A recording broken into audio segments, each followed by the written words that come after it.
Okay, good morning, everyone, and thank you all for being here. I am Larimer County Commissioner Jody Shadegg McNally and Chair of the Legislative Committee for the Colorado Forest Health Council. We welcome you all today on this Friday, October 17th, 2025. So forgive me, I'm in Shenandoah National Park on vacation with my daughter at grad school. So I'm hiking today, but I didn't want to miss this meeting. So let me know if my connection's not great and I will adjust, but I just wanted to let you know I got here early to make sure everything works. So I'm here and let's go ahead and do roll call. Thank you. Okay.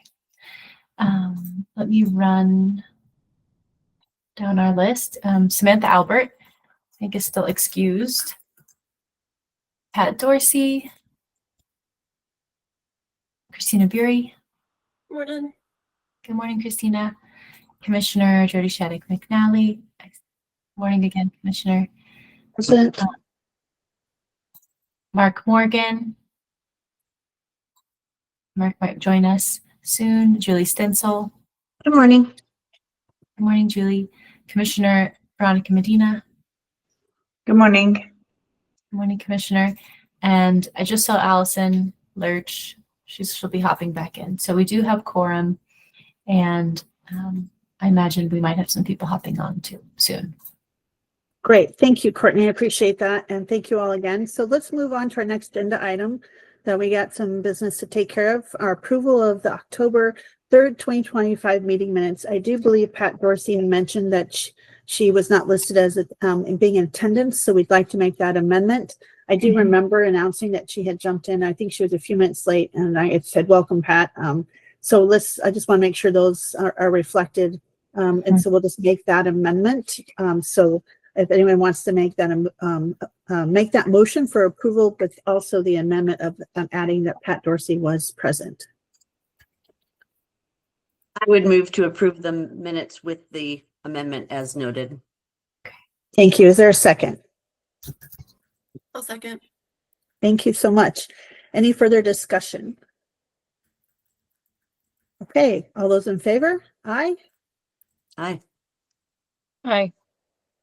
Are there anybody in opposition? All right, fantastic. Those minutes are approved with the amendment. And we'll now move on to, I'm very excited about this presentation today from the Nature Conservancy. And so, Rob, you are usually our regular guest and person attending our meetings. Would you, thank you for being here and thanks for working with staff to get this organized. I'll let you kind of do introductions today and kind of hand this meeting over to you. Thank you so much. I welcome everyone. We're really excited to have you all here. Great. Thank you so much, Commissioner Shadegg McNally. And we're very excited to be here and just really appreciate the opportunity to talk a little bit more about our programs here in Colorado and, of course, alignment and ways in which we can work with the Forest Health Council and specifically the policy committee here on state policy initiatives. Courtney, I sent you the presentation just shortly before the meeting, and I may, just to avoid any potential issues with screen sharing in Google Meets, may get you to run the presentation if you don't mind. Would that be okay on your end? Yes, that sounds great. I need to find it, pull it up. Yeah, sure. While you're doing that, we can start with some intros. And actually, I'm not seeing an email from you yet. Very nice. Okay. From this morning. It's Friday, so we're chill today. But I can maybe tell you, it's just so cool and so gorgeous to be in another national park and forest. I can check another one off my list, but the leaves haven't quite turned. They're starting to turn, but it's not like when I was up hiking and getting my 100 miles in Rocky at the end of September, just the gorgeous colors. It's kind of great to see more other forests and other ecosystems. I'm pretty excited. Yeah.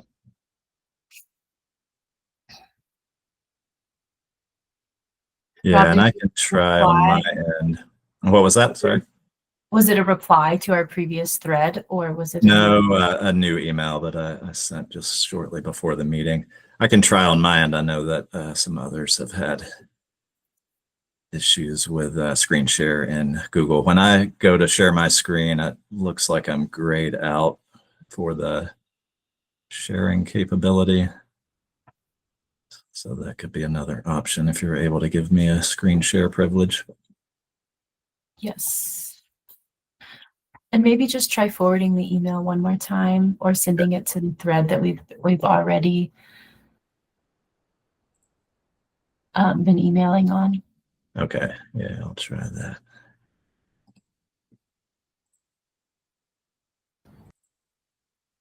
Rob, if the attachment's too large, it won't go through. Yeah, I downsized it, so it should be, in terms of resolution, should be good.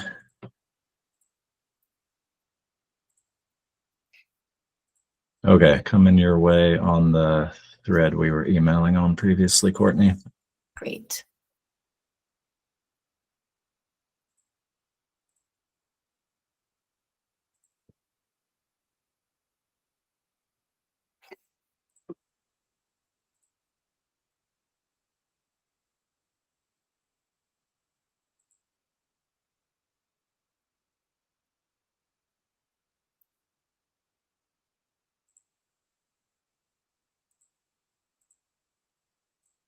Okay, I have it now.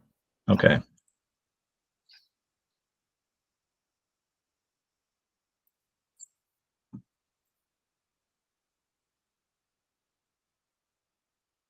Okay, great. Well, while you're sharing a screen, I can start with some intros if that sounds good.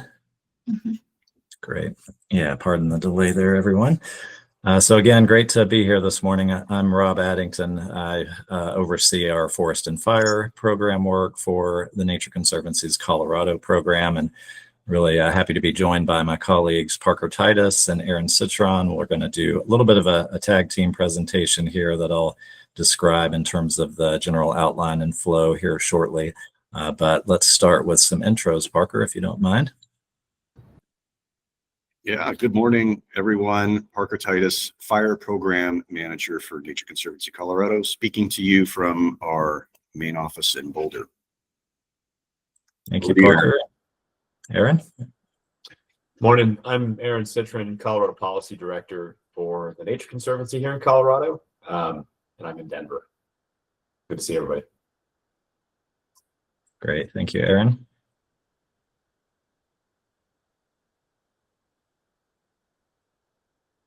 Are we looking, Courtney? Come through yet? Oh, you're muted. Yeah, we're on our way. Just having to open everything and rearrange my screens.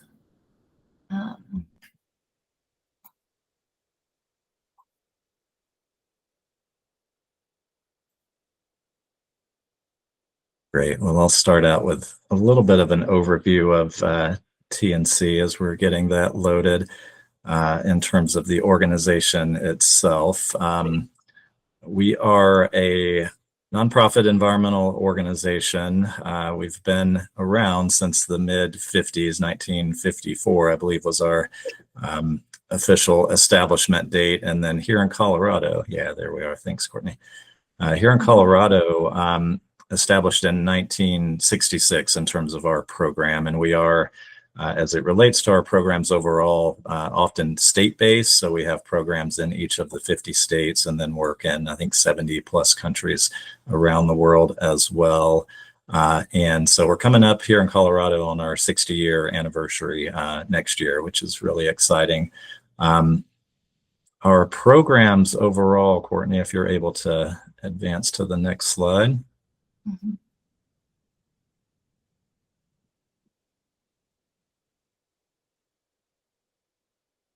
Oh, are you now? Yeah, it's hard for me to tell. Are you seeing the whole? We're seeing it's not in presentation Software? mode, so Oh, yeah, that's seeing weird. the thumbnails on the side.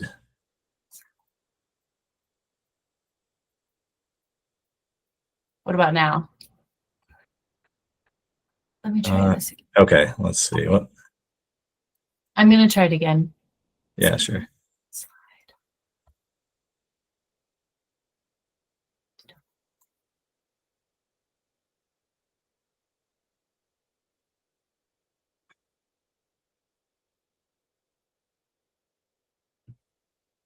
think I need 3 screens actually to make this happen seamlessly. How does that look? There we are. Yeah, I just wanted to make note that Pat Dorsey is present, and we're grateful and thank you. Good morning. And yes, we're all having technical challenges today, so no worries. Happy Friday. Okay, great. I think we're looking good now. Thank you, Courtney, and apologies for that, everyone. So our programs in total are really oriented around our mission around protecting lands and waters upon which all life depends, is our official mission statement. We work across a range of programs. We have as kind of our core bread and butter land protection work. So this includes land protection work with private landowners, doing conservation easements. It also includes outright like fee simple purchases of properties, establishment of preserves, and then also work closely with state and federal government agencies here in the U.S. to establish things like state parks and national parks even. And so the land protection aspect of our program is really foundational for us. But beyond that, we have a big emphasis on water conservation. We do a good bit in the climate space, renewable energy space. We have an urban program that focuses here in Colorado in the Denver metro area. And of course, the work that myself and Parker and Aaron also engages in is really around our forest and watershed resilience work. So next slide, Courtney.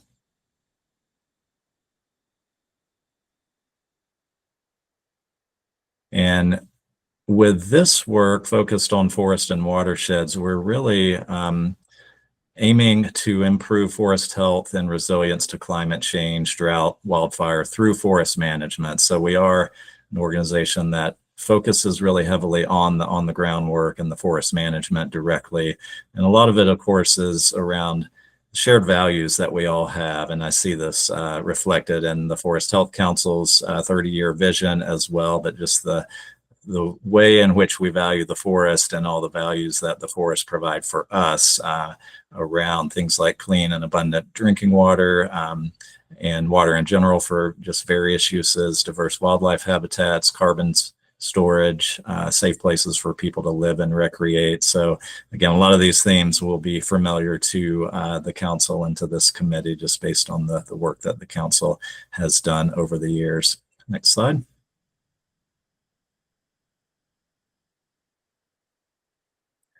And I mentioned that we focus pretty heavily on the forest management end of things, and that really has to do with a lot of the science that's in place to really support the need, especially in our dry forest, our ponderosa pine and mixed conifer systems, the need for forest management to really change outcomes that we're seeing related to wildfire behavior and impacts of wildfire on those values that we care about, especially around communities, community values, and things like water in particular is a big emphasis. And so this infographic here really, I think, does a nice job of kind of simply communicating where we are currently often in this fire suppressed forest state, where when we do have wildfire, it tends to be pretty severe, as you all know, and has some real impacts to those values that we care about. But through ecologically based forest management, we're able to change those outcomes, change the trajectory of our future forest, and through things like thinning and prescribed fire, able to change fire behavior so that we, in a post-fire setting, post-wildfire setting, still have forest and have a resilient or a more resilient forest state able to recover from that forest. Next slide.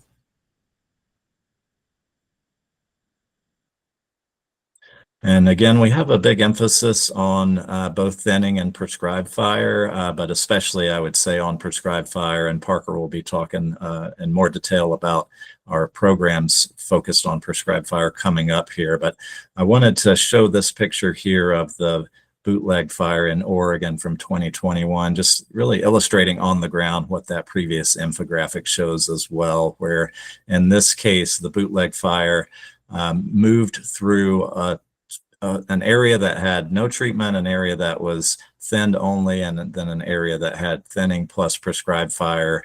And this was all under similar fire weather conditions. And so you can really attribute, I think, the differences that you see in this slide to the work that happened on the ground and to the direct forest management that happened on the ground. And what you can see here, obviously, is through both thinning and burning, a lot of green trees on the landscape. And so that's what we want to see is preservation of our forested systems under these wildfire conditions, and often even under the extreme conditions that we're seeing wildfire burn here, but really effectiveness that's been demonstrated through the science and through projects like this of thinning and prescribed fire in particular.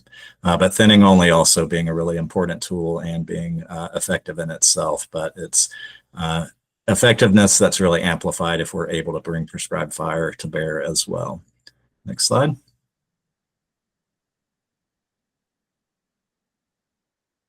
And so our strategic priorities for our forest and watershed work, we have a big emphasis on place-based forest management and collaboration.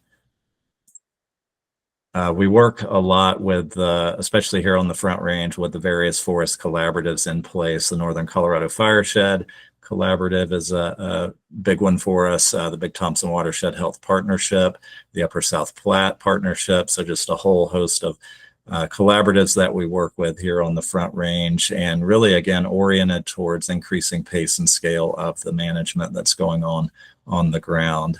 Next slide. A big emphasis on science and planning.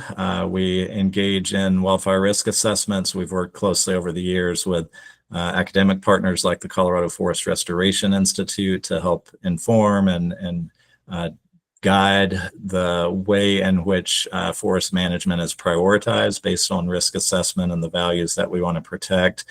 This illustration here, or this series of screenshots that I'm showing here, comes from a even broader scale analysis that we're working on right now, west-wide, under what we're calling our Western Dry Forest Program, that's really meant to bring at a much broader scale the work that's going on in the individual state-based programs together to advance the work. And so doing some similar type of science and planning work using some really great spatial analytical tools to help guide that process.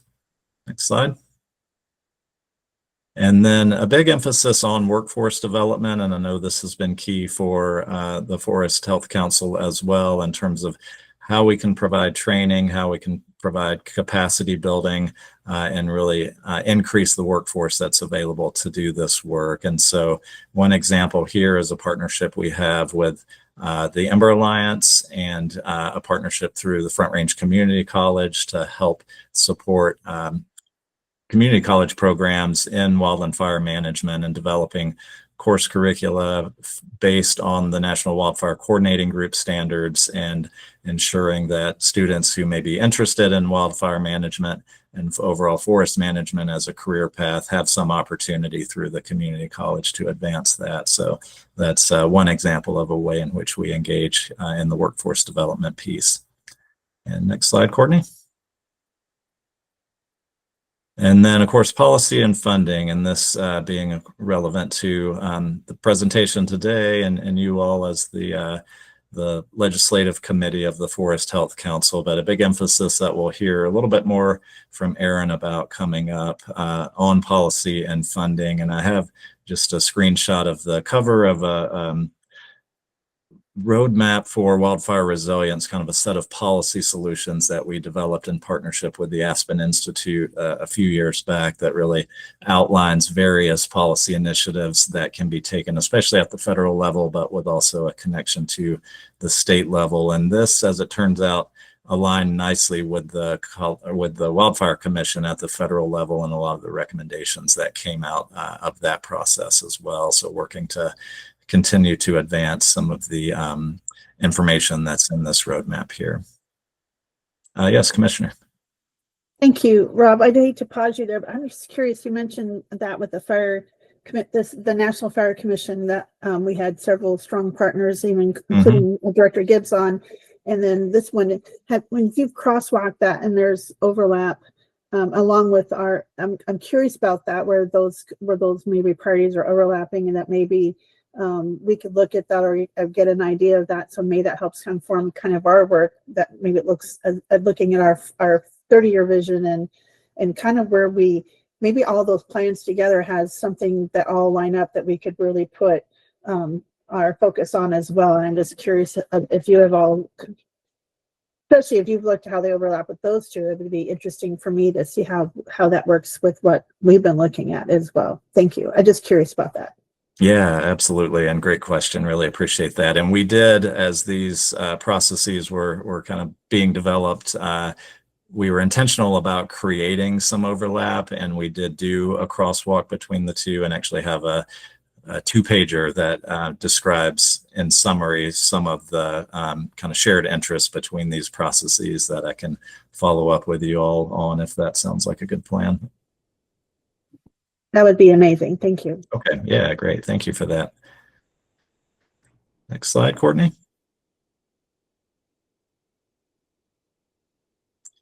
And really, you know, in total, and again, this is kind of preaching to the choir here, as I know we all are kind of in this space around moving from disaster to resilience, and what we're currently seeing as it relates to wildfire behavior, and just wanting to see different outcomes and more resilient forest systems. But really our work in total is anchored by this goal, just moving from this current state of forest health and conditions that are really vulnerable to wildfire to a state that's more resilient, and one, again, that sustains the values that we all care about with the forest, or in the forest. Next slide. And from here, we're going to transition to Parker, and just to outline a little bit from here what we're going to do. Parker's going to talk a little more specifically about our prescribed fire programs, not only at our national level, but here in Colorado.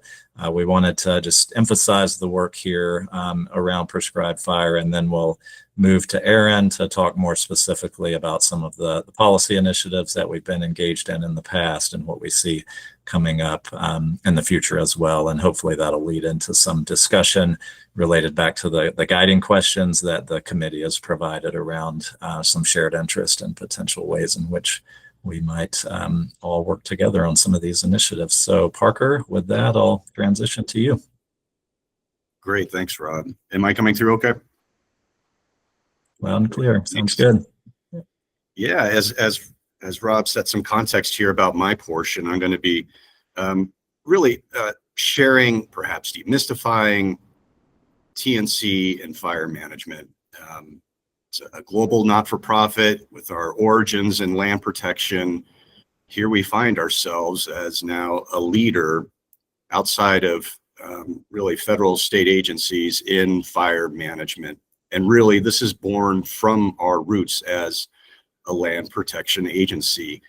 We protected land, and then we started managing land. And then through the management and discovery of what systems need, species and systems, fire, of course, came to the scene. And we've been engaging in fire management for most of our history as an organization. We've been engaging in fire management for over 60 years. So I'd like to share more about how that translates to our work here in Colorado, and really through our national systems and networks and fire management,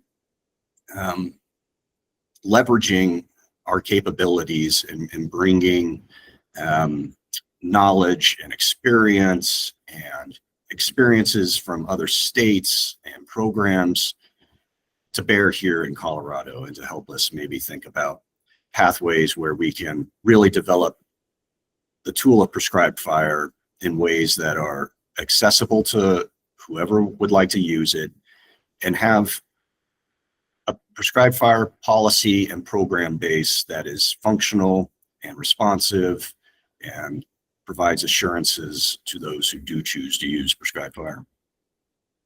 So here's just a quick blurb about sort of where we stand in fire management. I think it's some pretty powerful language, and again, just highlighting our organizational role in this space is it's a very much a priority for the Nature Conservancy. Next slide, please. So I just want to share a little more about, at a national level, how TNC Fire functions. We certainly are fire practitioners. We do fire. But aside from that, we have a suite of networks that support a number of strategies that really are based around partnerships, co-learning, and adaptive management. Highlighted here is an array of these national networks. We have fire learning networks. You can think of geographic regions, sort of sharing a similar fire fate in many regards, mostly through wildfire-driven priorities. But within these fire learning networks, prescribed fire emerges as a critical mitigating factor. I'll highlight here too that the Northern Colorado Fire Shed is in fact a part of the Fire Learning National Network. We have Indigenous Peoples Burning Networks. Some of you may be familiar with the TREX program, Prescribed Fire Training Exchange Program. The orange dots on here represent where these prescribed fire trainings, you can think of bringing in fire practitioners from across the nation, indeed from sometimes the world, to converge on a place, to learn about that place, and to actually implement fires together, working with the local partners, state, federal, you name it, to learn and burn together. It's been a very successful program. And then, of course, the Fire Adapted Communities Network, of which Colorado has a statewide shared network. Next slide, please. So scaling down from sort of the fire networks and the way that we bring people together to convene and to share experiences and learn about fire, the Nature Conservancy has state-based programs. Colorado state-based program, you name a state, there will be a program. Many of these states have their own fire programs, such as the one I manage for TNC Colorado. TNC in different states, we do operate differently in fire in terms of what we bring to the table. Some states have many state-based fire teams, TNC fire teams, that prescribe burn not only TNC preserves, but assist with partners. Here in Colorado, we assist with partners. We do a little bit of burning on our own lands. But showcased here is the collection of outcomes from our work across states in assisting partners. And it's a pretty amazing trajectory. And when we start looking at these numbers in terms of number of acres, I think what we see here is not only TNC's sort of presence and again, helping and assisting partners, but really the work that is happening across local jurisdictions, private lands, state lands, and federal lands nationwide in prescribed fire. The picture starts to become really impressive. Next slide, please.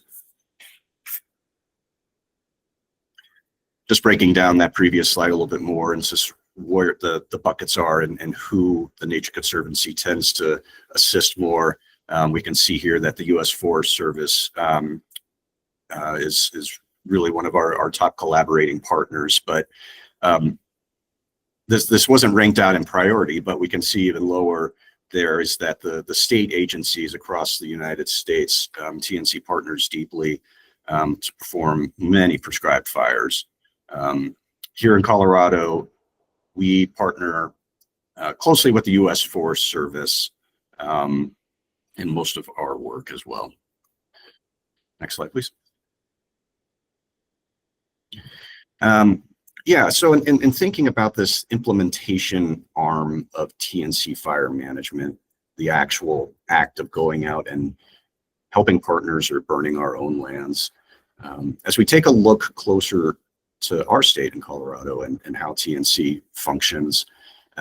Here's a table. We do burn here. We assist, as I mentioned previously, the Forest Service and many activities throughout the burn activities throughout the year to account for the pile burning season and then the broadcast burning season. Here's a snapshot of our activities from the last few years. And the way that the Nature Conservancy has been assisting with our Forest Service partners is that we can pull from our national pool. You can think of that network map I showed you. Really, it's a ready resource that we can pull from trained and qualified Nature Conservancy employees to deploy to Forest Service lands to assist with their burns. And it's been an ongoing, really great collaboration, particularly along the Front Range and in southwest Colorado on the San Juan. Next slide, please. And then outside of this implementation arm, our other strategies in the Forest and Fire program around prescribed fire management, really we think about this in advancing collaborative fire management. We know that we are in this together. What are the strategies and actions that we can co-develop with partners to put in place that are going to lead to better outcomes from wildfire? Represented here, the Northern Colorado Fireshed Collaborative. I'm sure many of you are familiar with this. Again, it is a fire learning network region.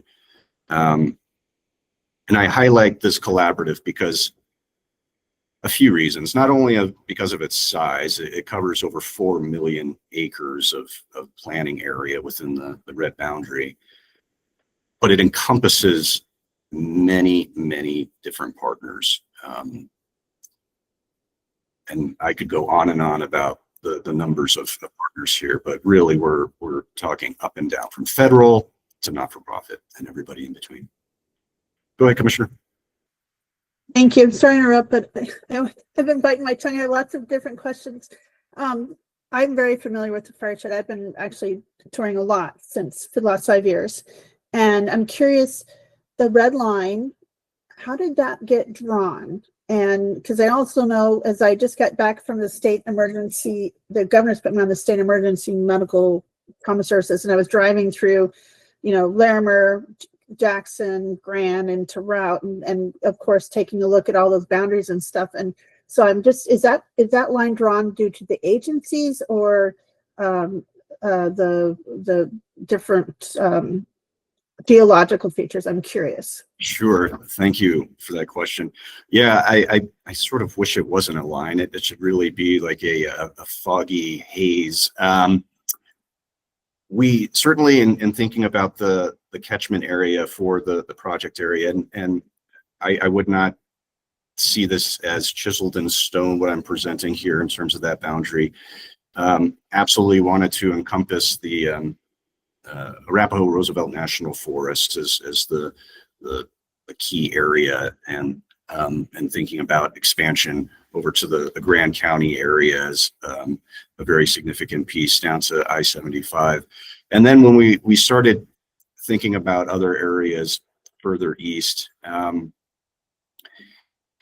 there was a multitude of inputs into why and where we wanted to bring that line. And again, it should be more of a nebulous line to include other collaborative geographies that were already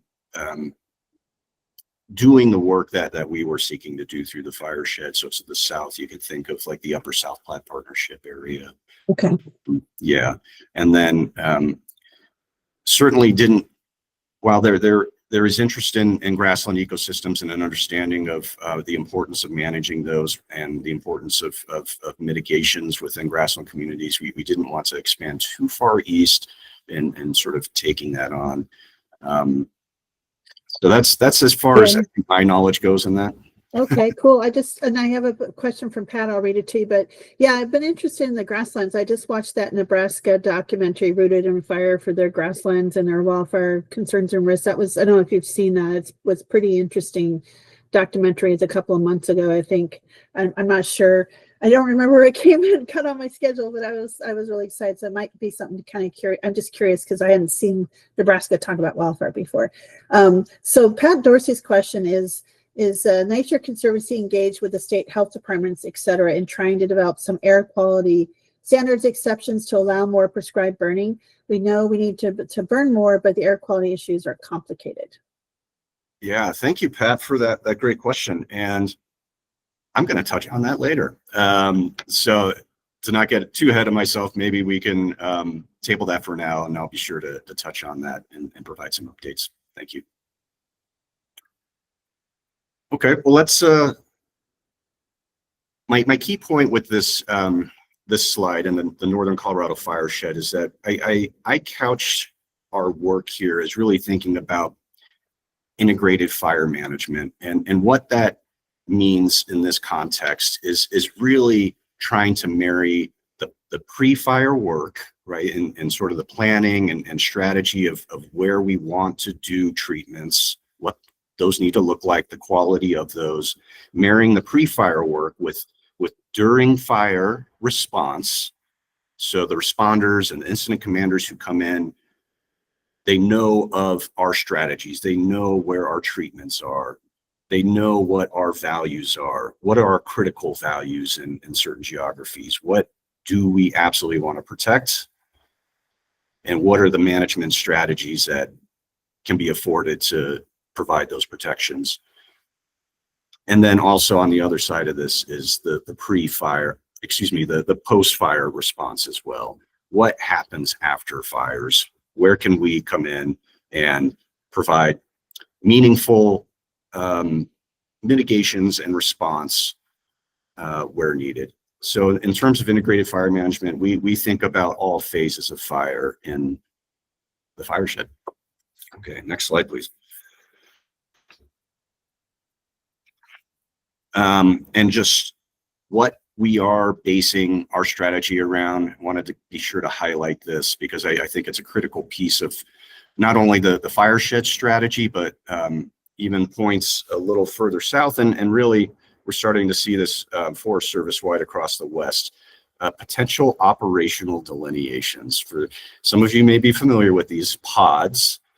You can think about the Fireshed area, that 4 million acres of planting area, breaking that into these fire containers, right? We are deliberately making a jigsaw puzzle on that landscape, with some puzzle pieces being 200,000 acres, other pieces being maybe just 500 acres, but it all fits together in a sensible way where we think at least that each puzzle piece boundary, each fire container, that boundary is going to have some kind of reasonable definition or example of a fire break or some kind of containment feature where fire responders can attempt to keep the fire within that pod. So we've designed these pods across the landscape, a very collaborative effort with local fire jurisdictions, the Forest Service, the State Forest Service, and others to make this happen.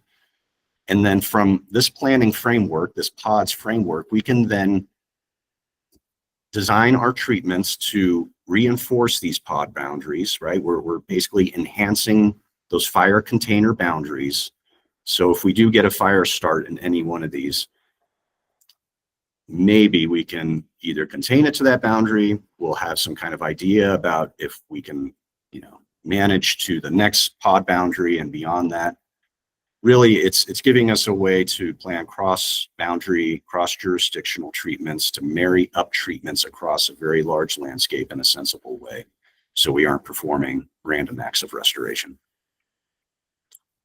Next slide, please. And this is my last slide. So I talked about the fire shed. That is a current initiative. Just wanted to talk about the different ways that TNC Colorado is really working to not only see more prescribed fire implementation on the ground, but I think stepping back from the actual burned acre outcome, where we have found ourselves of late is really thinking about prescribed fire, the tool, and ways to, again, build the tool in a way that is going to be accessible to those who want to use it, in a way that we have the safety features built in terms of the training and qualifications, ensuring that our policy and regulations tied to prescribed fire are formulated in ways that are going to be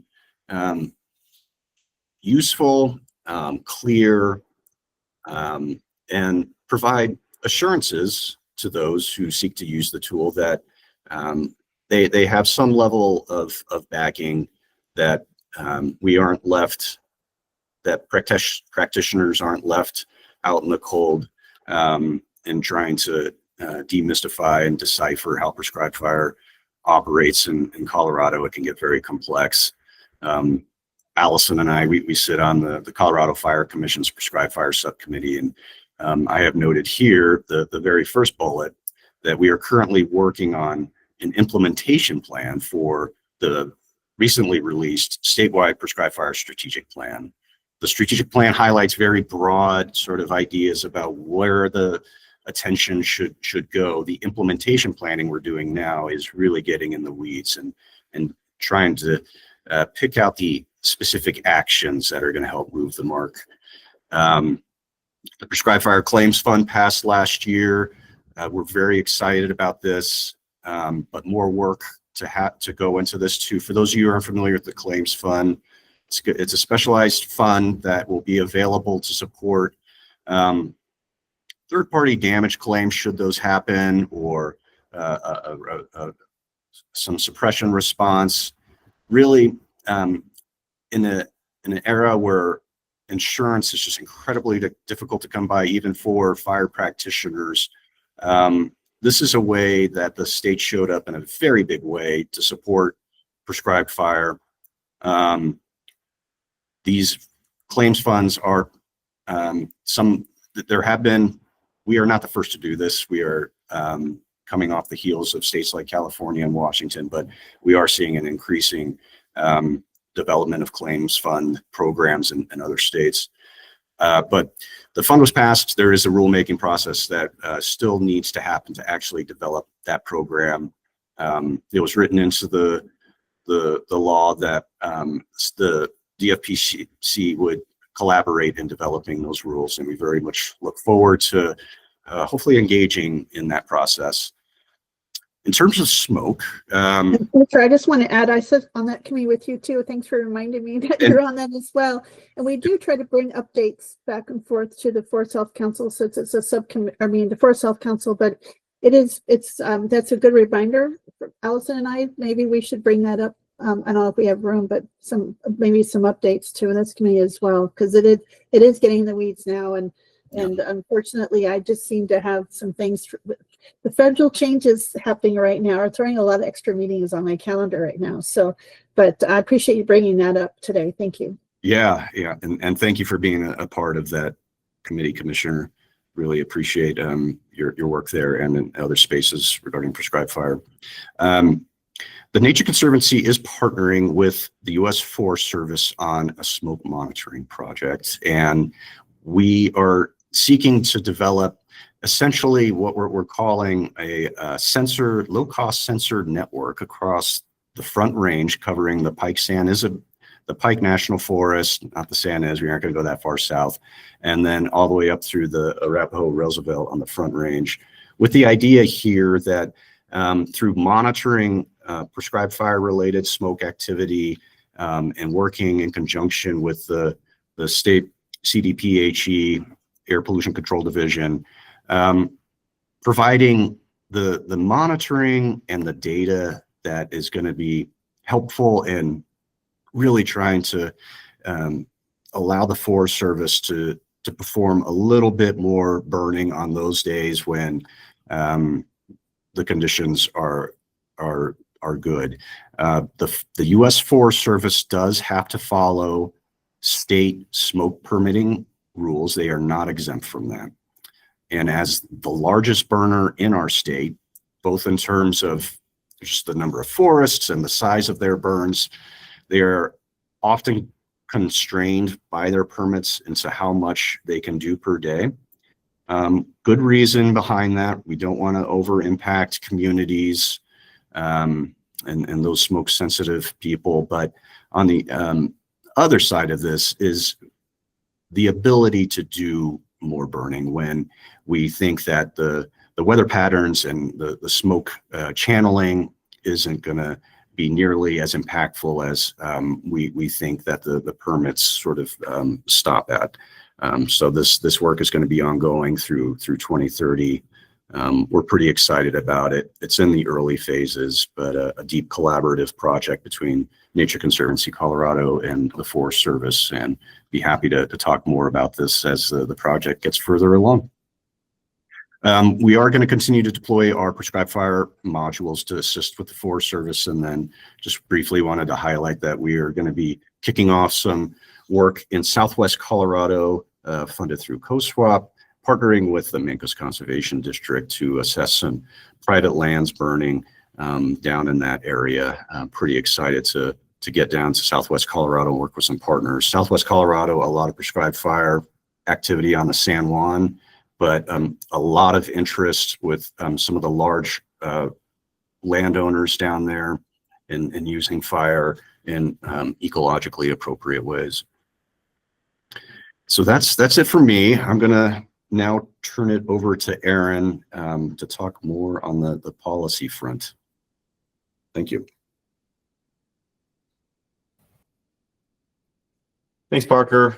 And I'm probably not going to go into nearly as much specificity or detail. So if we have substantive questions, I'll probably refer back to Parker and Rob. I want to give you guys a general sense of how the Nature Conservancy engages in public policy and advocacy. We're obviously known for our land-based project work and our science, and that continues to be foundational. This is a slide that I think anybody across the country would use, but we focus any of our advocacy work on sound science. We do everything we can to be nonpartisan, and many of our priorities, particularly in places like Colorado, tend to be nonpartisan, and try to make sure that we're equitable in the impacts of the way these policies are being deployed. We're focused on ambitious work, but trying to be practical, recognizing that we'd prefer to have solutions that are lasting, that work for practitioners on the ground, whether that's wildfire practitioners, farmers and ranchers, water users, et cetera, as opposed to getting into contentious policies that are going to be difficult or challenging to implement by the people who are going to have to actually do the work. And recognizing how important it is to fund this work. We do focus a lot of our time on funding and capacity to make sure we're not just putting forward unfunded mandates, but that we can get, there's never certainly enough money to do the kind of work we're talking about today, but trying to continuously increase the amount of money we can spend to deal with these sticky natural resource challenges. And I'll just say, in general, I am going to focus on our work that touches on kind of forest and watershed health. But here in Colorado, you've heard a lot. We do focus quite a bit of our time on private land protection. We're known for doing conservation easements, working with farmers and ranchers to offer them options to conserve their lands and continue to manage and steward them as they have for generations. Forest health, wildfire resiliency is a focus. My background's in water issues. We focus primarily in water quantity and scarcity and kind of river health, although we do a small amount in the quality space. And we're increasingly, and I did put something on here because it's on our radar for next year, we're increasingly working at the nexus of renewable energy development and the impacts that will have on our landscapes. So that's kind of our window currently into decarbonization, is we recognize that we really do need to get a lot more renewable energy on the grid, and that if we don't do it smartly, that's going to have a real impact on our landscapes, on our community. So trying to figure out how we can support that transition in a way that's thoughtful for wildlife and the people who are going to live near all those new projects. Next slide. So I know this is a lot of text. Don't feel like you have to read all of it. I tried to throw some general buckets for the kind of priorities we've focused on, continue to focus on in this forest and watershed space. These are imperfect categories. They can cross a couple of different ways. We've focused a lot over the years on, as I mentioned, trying to get more money into the state's various grant programs. This is not exclusive, but we have spent a lot of time trying to make sure that money is running into the Forest Service Forest Resilience and Wildfire Risk Mitigation Program. We've been very supportive as well at getting money into the COSWAP, and I always forget what the acronym stands for. I'm looking at Allison, but I'm sure you all know. The DNR COSWAP program has been such a success, and we want to make sure both of those continue to be well funded. And again, we're always looking at this. This is that fourth priority category over there, this forest and water nexus. Thank you, Colorado Strategic Wildfire Action Program. I don't know why I have a block in my brain on that one. The Wildfire Ready Watersheds program, I think, is another good example. It's a program that's designed to plan. A lot of that money is coming out of the Colorado Water Conservation Board to implement those, because they are in many ways focused on protecting water resources. That is another example of a program type where we kind of see that holistic look at watersheds, at fire sheds, and trying to make sure that we're doing smart planning and have the resources to implement those. Parker already talked about legislation we were able to pass last session, developing this prescribed fire claims fund. That bill also included language to provide reciprocity for burners that are certified in other states, really trying to get more people certified to do this critical work in Colorado. I'm sure we'll do a lot more in that space. As Parker mentioned, there's a rulemaking that we hope to see started sometime soon. There should be a staff member hired by DFPC to run the program. And while we were really grateful to get $250,000 in that program in a budget year like last year, or I guess this year, that's clearly not enough. So we're going to continue to look at ways to seed that.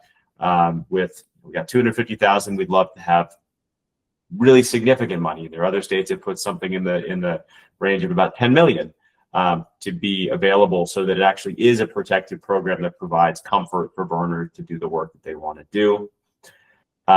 It's been a number of years, but we really focused, I should have looked back at the calendar. We focused a lot on getting money to upgrade the state nursery up at CSU, with a focus on making sure that they were able to grow and provide seed stock trees for reforestation post burns. I know that work, I believe, is underway. I think we were able to get $10 million invested in the nursery, and we're really excited to see the outcome there.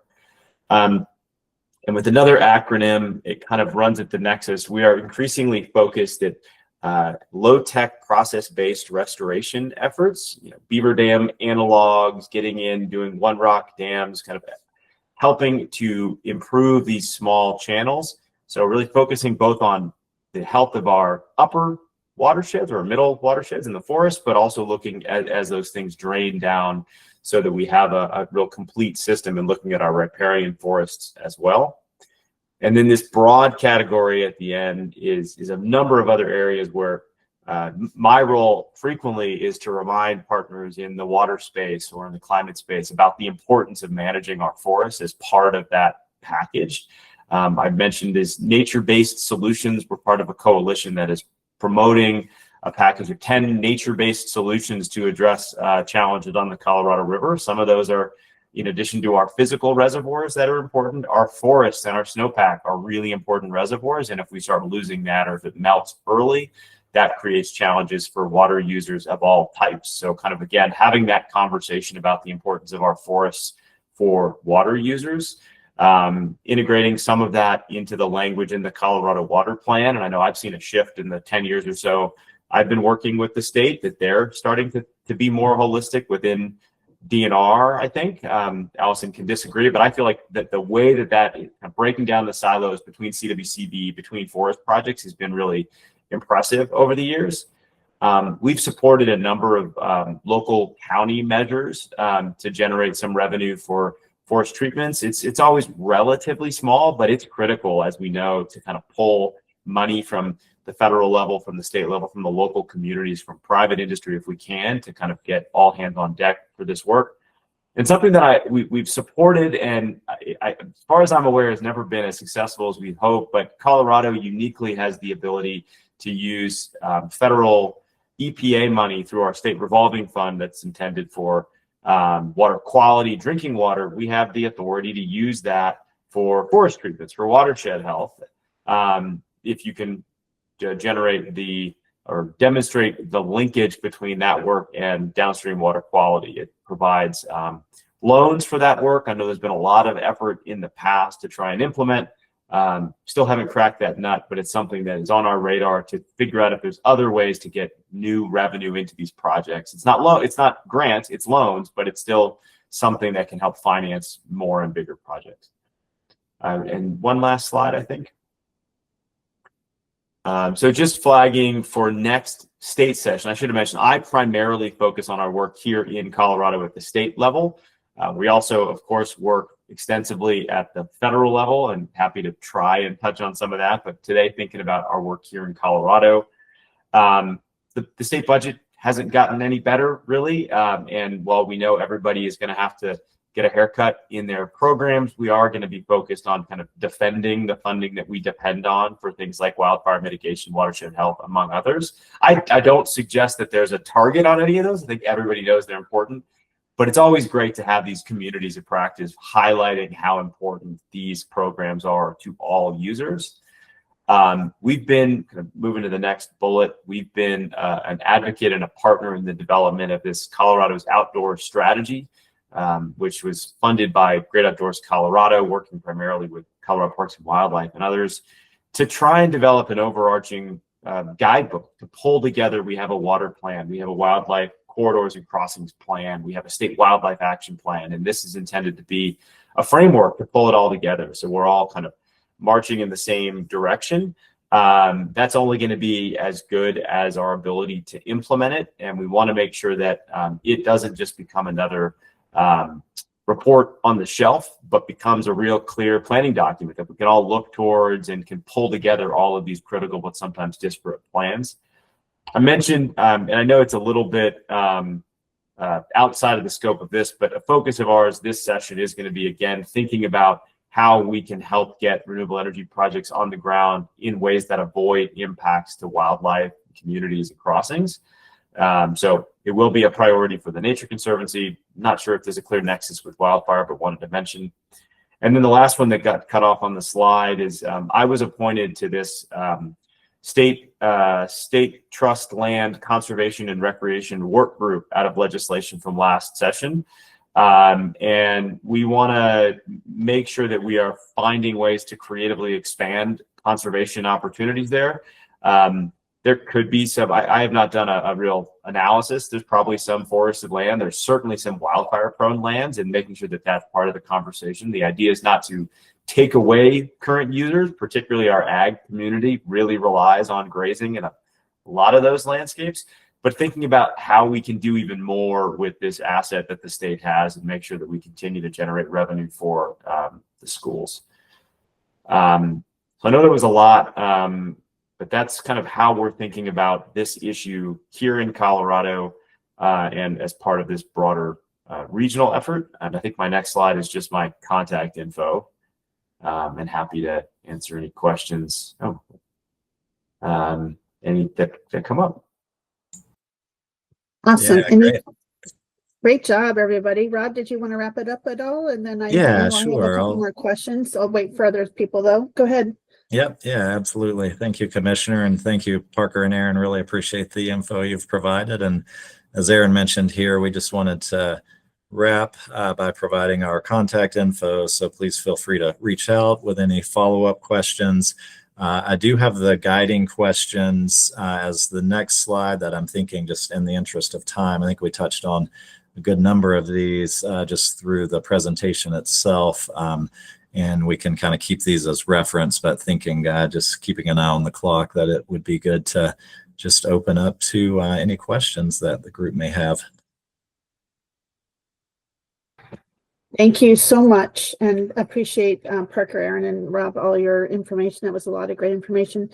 Christina has your hand up first, and then Pat Dorsey. Thank you. Thank you, Commissioner. Thank you, TNC folks. That was great. My question is about the SRF program. So Aaron, I was really happy you brought that up. I used to work for Ohio EPA, where they had the low interest loans, like for water, wastewater infrastructure. However, they collected that interest. So EPA took that, the state EPA took that interest back, and they give away 15 million per year for source water and like wetland protection projects. It was their interpretation. I mean, it ate into the pot of money that would go towards like the low interest loans for water, wastewater infrastructure, but they felt like that set aside to go towards TNC and like Trust for Public Lands and other, it would go to like, you know, watershed organizations or even municipalities, counties, but it was a grant essentially. They wouldn't call it that, but I've been trying to talk to like Colorado's Power and I think it's Power and Water Development Authority about that.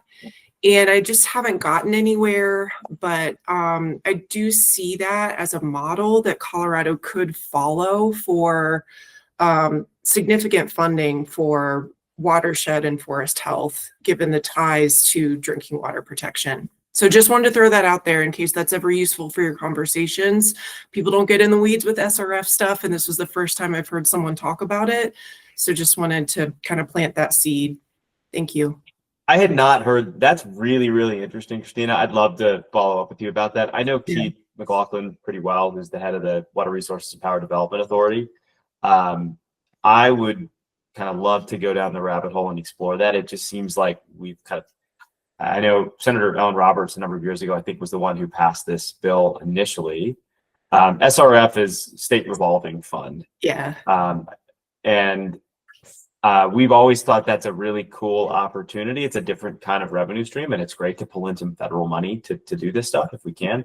So if you have any information on the Ohio program, or I can just search for it, that would be great. Yeah. And I'd love to sit down with you or sit down with you and Keith and just chat about whether that's possible, whether it's statutory change, because I've always wanted to crack that nut. It seems like we've started down the path and it's never quite worked. So it's really interesting. Yeah, let's definitely follow up. I would very much appreciate that. Yeah, thank you. That's a great point and interesting connection there, Christina. Thank you. Pat Dorsey. Yeah, and Aaron, I'm going to keep you in the hot seat for just a minute too. At one time, TNC was going to try to do some research on whether or not forest restoration work would make a difference in water quantity. We know it does at higher elevations, but this was in dry pine forests. Have you actually been able to implement any of that work or seen any results from that? And I think the work was maybe northern Arizona, like on the Coke or something. I'm going to defer to Robert Parker. See. I know we've looked at it, and I don't know the answer. Yeah, that's a great question, Pat. And I can tell you what I do know in this space, just as it relates to the organization overall. And you're absolutely right. Some good work that's been done by our Arizona program in northern Arizona, and looking at water balance and the influence of forest management in our dry forest systems on water yield, essentially. And in that case, there was a demonstrated positive influence where yield has been increased through forest management activities. There are a lot, as you would likely guess, a lot of contributing factors there, and it does also have to do with just the overall water balance of a given system and the drier the system, and I think this applies to our Front Range systems in particular, the dry ponderosa systems, the drier the systems, the less benefit you typically see, just because there's not that much water overall in the system. And so it's a pretty marginal increase that I think you would expect to see there, but would be certainly happy to follow up with some of that research directly. One of our chief scientists at the state level, he leads the science program in Arizona, Marcos Robles, led some of that work. And so they did get a couple of published studies out of that I can follow up with.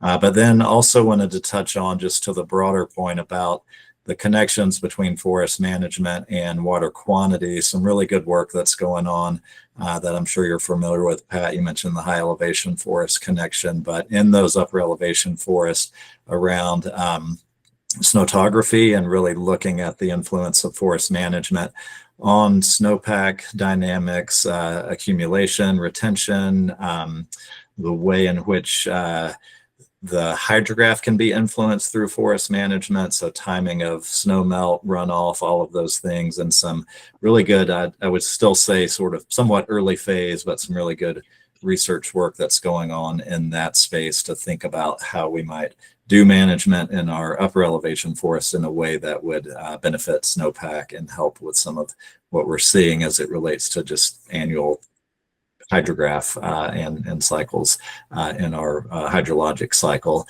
The Mountain Studies Institute has been a really important partner in that work and is leading some of the field components of that work in southwestern Colorado. So would be happy to, and again, I'm sure it's stuff you're already familiar with, but would be happy to provide some resources there as well. Yeah, great question. Thank you. Yeah, that was a great question. So, first off, I'm glad that you shared about the nursery, because that was a big focus and push for this legislative committee, the Forward South Council, and that's in my county. And so I've been getting to tour that and stuff, and it is really important. And it's very interesting. I was a customer, 20 years ago when it was smaller and doing other things, and now, and they were giving away a lot of junipers. Now we're like, don't give away so many junipers. It's not good for wildfire. So, it's interesting how things change. So really excited to see you look at that. I have a couple of questions. First, we have a water master plan and a biomass plan from Larimer County, but the water plan we did, and I think that is going to be part of the Colorado water plan for other folks to start doing plans for their areas. But we have identified a lot of watershed priorities and risks, and looking at, we have 124 water providers in our county, and we're starting to see a lot of changes. But it takes money to implement these things. And so you see a lot of grants for doing studies, but how can we all look at helping other folks get these done, but then also just implementing, because it does take money sometimes to get that done. That's my first question. And what are your thoughts on that? Thanks. If this is to me, I agree completely. It's great that communities are doing the plans, and those can roll up to some degree into the basin implementation plans that would go into the next water plan, and that's by yours would be part of the South Platte Basin. And I think the good news in your part of the state is it does seem like Northern Water Conservancy District is really active in this space. So as one of the water providers who gets it, I think most of them do now, but I think they've been an early adopter at recognizing the importance of investing in their watershed and addressing as much as they can wildfire risk. As far as funding, I don't have any great ideas. Obviously, there is more and more money coming in from sports betting tax revenues, which it's going to be up to about 50 million annually in the next few years, I think. And that those water plan grants, some of them I think can be used to implement some of those actions. It's not just for studies.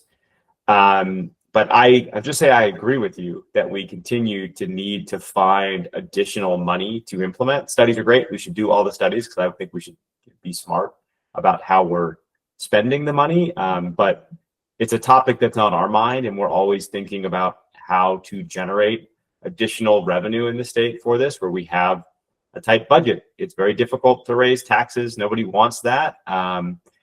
But we all know we need more resources for that. So we're trying to kind of walk that tightrope and always it's on our radar. We don't have enough. We probably never will, but that doesn't mean we shouldn't try to get more to do better.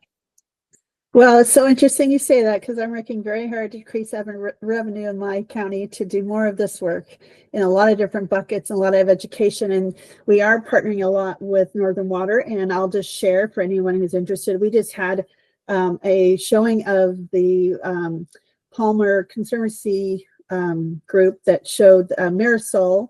We're calling it The Future of Water and Agriculture in Northern Colorado, but it's about not only community and culture, but about how water and how that impacts agriculture. And though it's not really about our county, it's kind of just a thought provoker for our community. And they've been sponsoring with us. We had over 200 people show up for a showing this last week, and we're going to do one at Northern Water in Berthoud in my district on November 3rd. You're all welcome to come up and come see that. It's a partnership with Colorado Open Lands, Larimer County, the commissioners. We dug out of our budget to support this, the Water Center and Northern Water.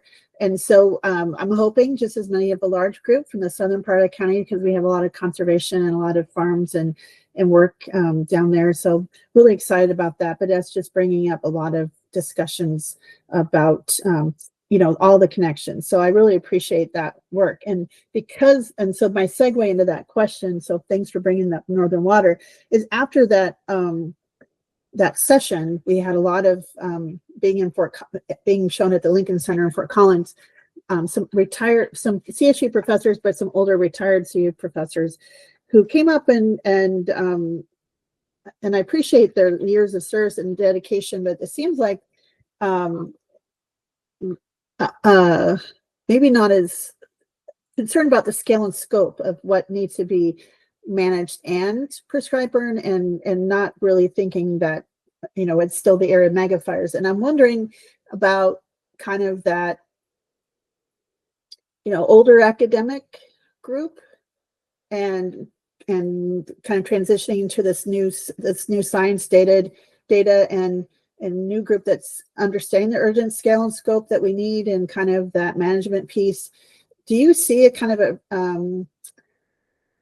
an older academic group that is maybe not as there's some great work done then, but maybe not looking at some of this mega fire and hydrophobic soils and kind of the intensity of mega fires going forward? Is there a little friction or a little tension or maybe some work to do there to help get some of the folks who've been doing this for 50, 60 years kind of looking at to what needs to be done? I just hadn't encountered that before, and I found it very interesting after the showing of that film last week.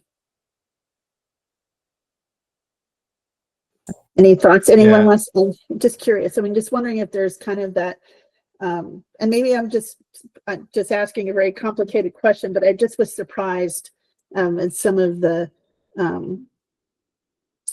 It's just nature. Let's let it be nature. So I'm just curious about that.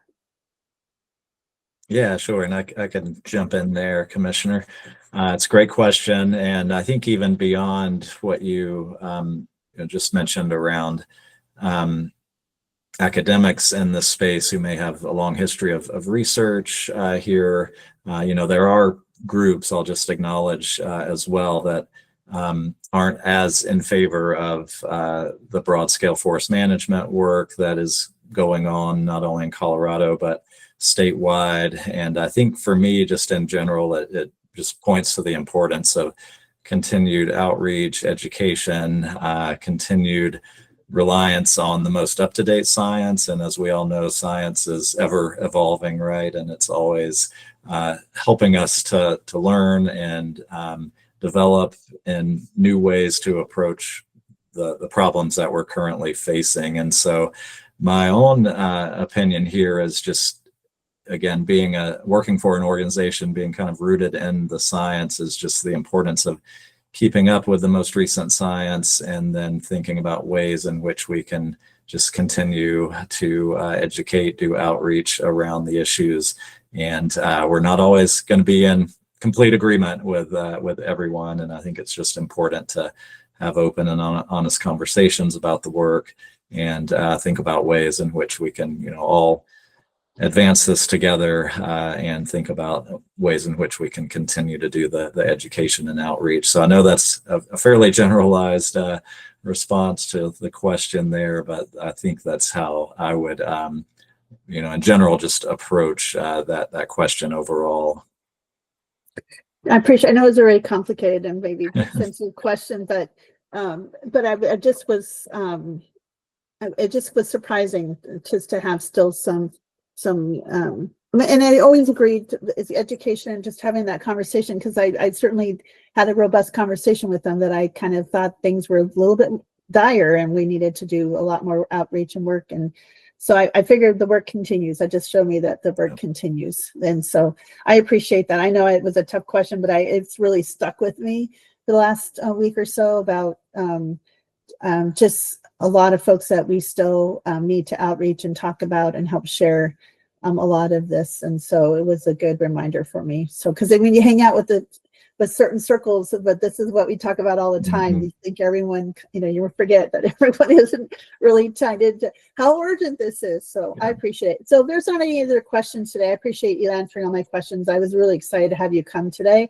That's why I thought my child's going to come through the door here in a second, but being my vacation, I wouldn't miss this meeting for anything, but I wouldn't say anything, but it was really great to have you all. If we have further questions, is there a way we can just send those questions to Courtney, have them send them to you? And then great slides. Can we maybe get the slides in case we're interested in looking at them again? I'm always asking that for me as well. So I'd like to look at the slides and rethink this. So that would be great. Any other questions? Yes. Yeah, that'd be great. Mm-hmm. And yeah, just quickly on that, I'll follow up with Courtney on that. And then a few of the resources that I mentioned, Courtney, should I send those to you as well? Yes. To just kind of package everything together? Does that work in terms of process from here? Yeah. Okay, great. Thank you. And thank you so much again. We just, again, really appreciate the opportunity to talk a little bit more about our work and our collective work, and look forward to continuing the conversation and working together in the future. We didn't really get through all the specific questions. So if you look at those questions that we had for the presentation that maybe we didn't get to and you want to fill out briefly some ideas under those questions, I think we have those 5. Did you send the 5 questions or something, Yeah. Courtney, at a time? If you have some thoughts and want to add to that, I think that would be fantastic. So I hate to ask more of you, but certainly we will be looking at those in the future. Thank you. Thank you.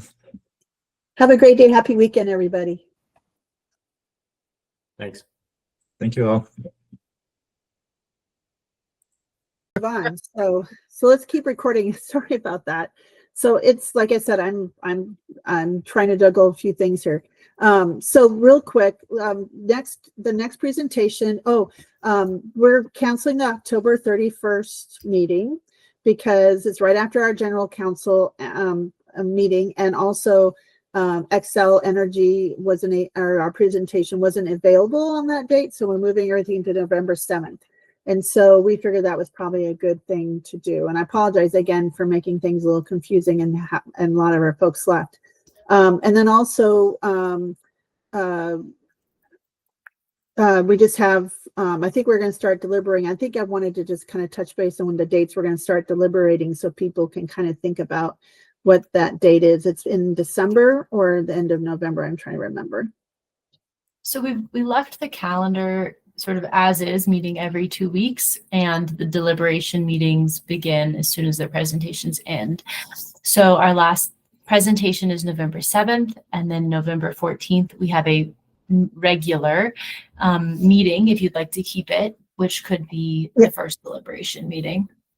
I think that would be great. If we went too long before that, then people might forget everything. And so I think it'd be great to kind of keep that, and we'll just keep it at an hour. Okay, so then I know you had brought up stuff real quick for the budget forecast. Allison, do you want to just briefly, and we can bring this up again and I apologize for everyone doing that. I didn't mean to, again, make this look like it was over, so. Yeah, no, just briefly, I think, Commissioner, what I'd like to do is just send that budget forecast to everyone so they can just see the information that's being presented to us. Great, that's a great idea. And then just real quick about the legislative update breakfast. Courtney, did you have any other, did we get that food thing worked out? And we know we can kind of have food in the hallway and the lobby or the breezeway and then the room. Did that work out? And what date did we get? Yes, I'm trying to see if I've heard back. And I did confirm with my other contacts at the other groups that do this regularly every year. And I have participated in like probably a dozen of them now. And this has happened. So I'm just, and that's kind of what you said you had scheduled and done was the proper thing to do. And we just have food out in the hallway. Yes. So it was on Wednesday, I submitted the paperwork to reserve the space outside of the old Supreme Court. It's like the tabling space. And we spoke with Daphne and she confirmed that's the right space. So I haven't heard back from Jonathan, but What day did you go for? I put 2 dates in the form. I said either January 22nd or 29th. So those are both Thursdays. Okay. I just want to make sure I put that in my calendar so that I can not miss that. So what time at 7:30 or? We reserved, the application is a reservation from 7 to 9. So we can,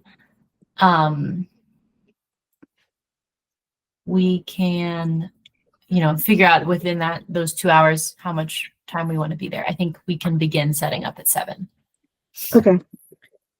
All right. And then we'll just need to reach out to try to look at some food. So I'm sure by that time I just want to make sure, because if I don't put holds on things, then my schedule evaporates when I'm not, when I turn my back. Commissioner, do you think we should, I feel like we might hear back before our next Forest Health Council Legislative Committee meeting. But if we don't want to wait that long, we could just send holds on everyone's calendars as well. I think sending holds would be great for all of us for technical and we have our subcommittee meeting that day. It's in my calendar at least. So, but that starts at 9, but we could maybe take it from down there. So I just would need to, again, plan. So, and so I think that's it, right? I was working on somebody who has a professional kitchen baking the cookies, and I told you to get a water drop, a tree, and a turkey. But is there something else I could have them do besides those 3? I think And no promises either. This is harder than I thought, honestly. But I was thinking something with fire. Fire mountain, I don't know if they can make a drip torch, but even a flame, right? Or something like that. Okay. They just do a water drop and a flame and out of the same pattern even. So fire, water, forest or mountains, and then turkeys. Turkey. Yeah. That's so great. Thank you, Pat. Thank you, Pat. That'd be great. Don't thank me yet. I'll keep working on it, but I haven't. Awesome. Great. Well, I think that's great news. And thank you, Courtney, for all the work on that. It is, I think once we get used to the system, it's going to be, I think something we might need to do at least maybe other year or maybe regularly to remind people that this is really important and a priority too. So, well, with that, I'll just let you guys go. Thank you for your time. And Pat, you want to just make a motion and I'll second it that we're adjourning. Because really, technically, unless it's different for the state, but since we had quorum for the majority, we still can operate if we're just taking this simple vote. So yeah, Courtney, go ahead. I just want to know, this will be the last full council meeting this will likely be the last full council meeting before this breakfast. So I'm not sure. Hopefully we'll hear back from Jonathan by the next full council meeting with a date, but it also, during your update, Jody, it could be a good time to engage the council and really let people know what we're trying to do. I imagine there will be a lot of tasks that need to be done, like who's going to design the poster, who's going to print the poster. And so I wonder if we can get volunteers. Christina and I have been working on that, and they've got that started, and they've been working on the Forest Health, Christina and them, and then they have the posters, but they also are making that so that they're making these little videos so that there's a QR code. So if we don't need to print a lot of stuff, if they really are interested in learning more, then they can take their phone and take that QR code, and it just puts it right on their thing. So then it's not just something that goes on their desk and gets lost, it's on their phone, and maybe they'll read it later. So that's what we're trying to get done. And I double check with her. Sounds like they're working on it. So I don't know if you all want to look at those or talk to her and find out what they all look like, but I think it's kind of aligning what she's been working on that with their staff. Okay.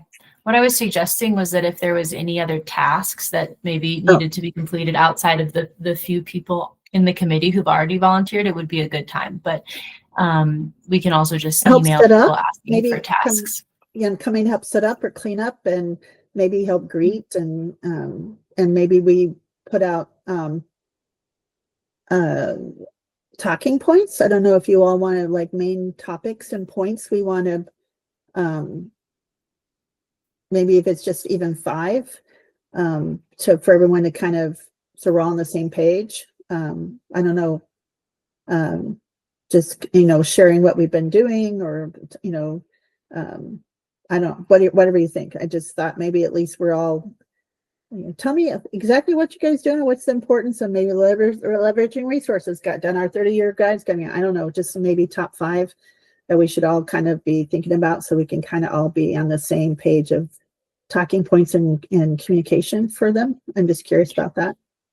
I don't think it needs to be done by the council meeting, but just maybe by the time we go. So, and that could be something we request that somebody, it's like if we have lots of people in, like, is anyone interested in supporting with the talking points? Is anyone interested in supporting the setup or the cleanup or attending? So I think kind of those things, just gauging some interest, because it'll be, I think, a lot of work to pull it together. So I'd love if more council members wanted to.